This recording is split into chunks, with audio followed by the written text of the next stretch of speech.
Shalom Ouvracha. Alors écoutez ça. Hachem, il dit à Moshe Rabbeinu, tu rentreras pas en Eretz d'Israël. Mais pourquoi? Vous ne m'avez pas sanctifié. Moshe Rabbeinu. Oui. Je t'ai demandé de parler au rocher. Le Ham Israël, ils avaient soif. Donc, alors Hachem, il dit, parle au rocher. Et toi, qu'est-ce que tu as fait? Tu as frappé le rocher.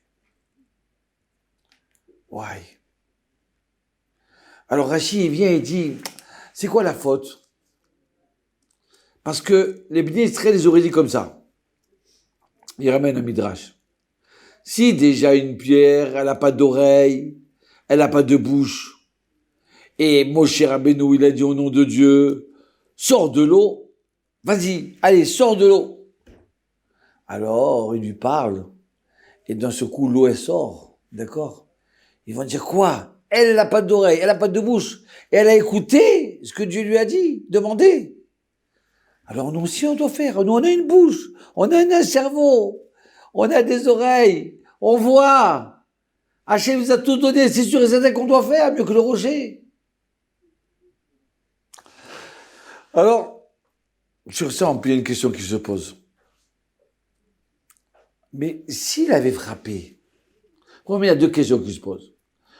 Au début de la sortie d'Égypte, aussi, les Israéliens avaient soif. Qu'est-ce qu'il dit Dieu? Frappe le rocher. D'accord? Donc là, il a frappé encore une deuxième fois le rocher. Qu'est-ce qu'il y a de mal?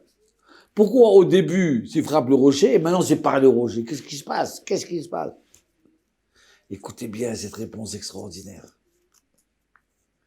Elle va nous servir pour toute notre vie. C'est une bombe, ça. C'est un diamant. C'est une pépite. Il dit comme ça. C'est vrai. Attends, mais la deuxième question, elle est comme ça aussi, écoutez bien. Et si le fait de parler au rocher et que l'eau, elle sort, eh ben, on aurait dit pareil. Quoi? Moshe, il a frappé le rocher et l'eau, elle est sortie. Donc, nous aussi, on doit écouter Dieu.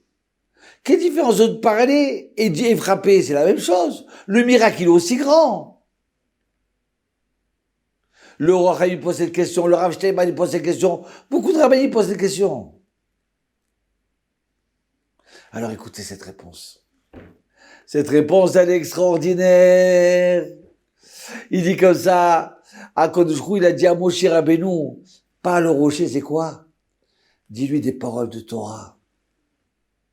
Et quand tu vas donner des paroles de Torah au rocher, à ce moment-là, le rocher, par la force des paroles de la Torah, il va sortir de l'eau, sans le frapper, par les forces rien que des paroles de la Torah. Montrer que les paroles de la Torah, elles sont au-dessus de la nature.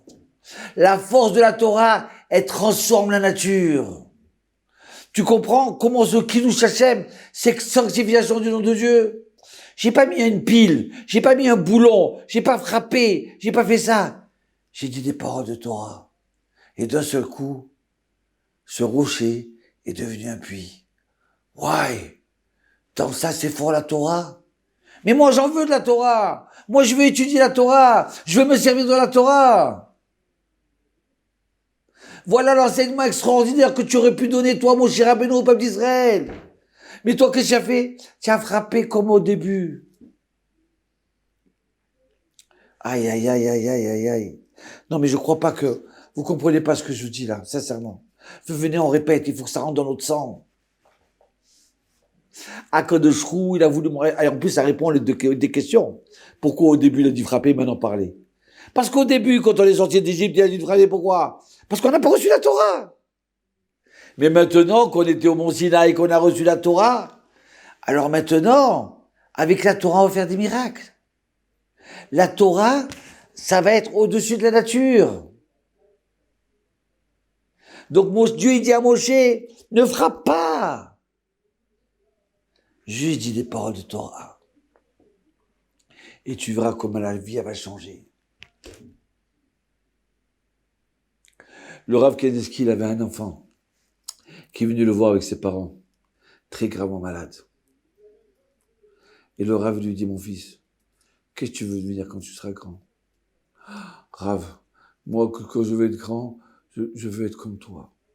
Je veux être un grand Rav. Je veux étudier la Torah. Tu veux étudier la Torah? Alors il dit aux parents, mais c'est bon alors. Alors il est guéri. Moi, je vous dis qu'il est guéri.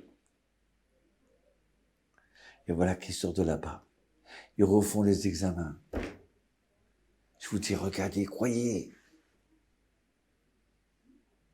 Eh ben, il était guéri. Il est d'un seul coup, la maladie, elle est partie. Tu veux étudier la Torah? Tu veux te changer, te transformer? Et en plus, le tzaddik, il a décrété, à cause de ce qu'il écoute. La force de la Torah. Il y a des fois des gens, ils ont des problèmes de parnassa. Ça arrive pas, ça marche pas, ça sort pas. Mais tu crois que tu es un goy, toi? Ah, le shalom baït, ça va pas du tout, et ainsi de suite, ainsi de suite. Mais pourquoi? Allez, va voir un psychologue, et 2 psychologues, et 3 psychologues, et ainsi de suite. Ça sort pas. Et peut-être que tu n'as pas de Torah. Peut-être que ce qui te manque, pour que ta parnassa, elle arrive, le tuyau, il s'ouvre, il te manque un peu de t'investir un peu dans la Torah, d'étudier une Mishnah, une paracha. Vole du temps, sacrifie-toi. Et peut-être que si ta femme, elle te crie sur la tête, c'est pour te dire, mon mari, si tu dis pas la Torah, comment je vais vivre à la résurrection des morts? Par quel mérite je vais grandir, je vais sortir de là? Donc alors, inconsciemment, elle se met à crier sur son mari parce qu'elle reçoit pas ce qui lui revient.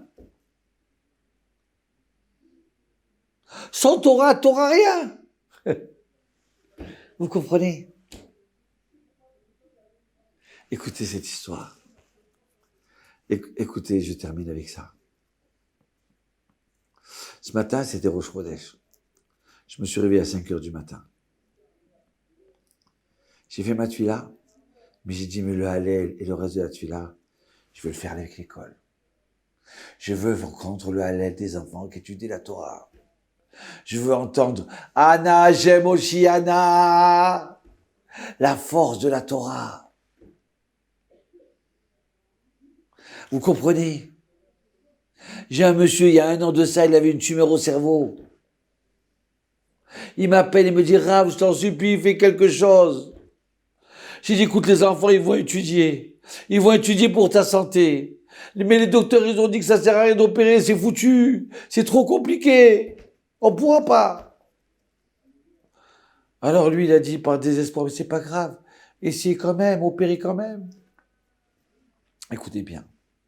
On a fait un Artnas à Sefer Torah, une fête de Sefer Torah, et il était là. Il m'a dit, prends tout ce que tu veux. Je veux vivre. Et regarde, j'ai dit, écoute, les enfants, ils vont prier pour toi. Ils vont étudier pour toi. Quelques jours après l'opération, on m'appelle, on me dit, Rav, l'opération, elle a réussi.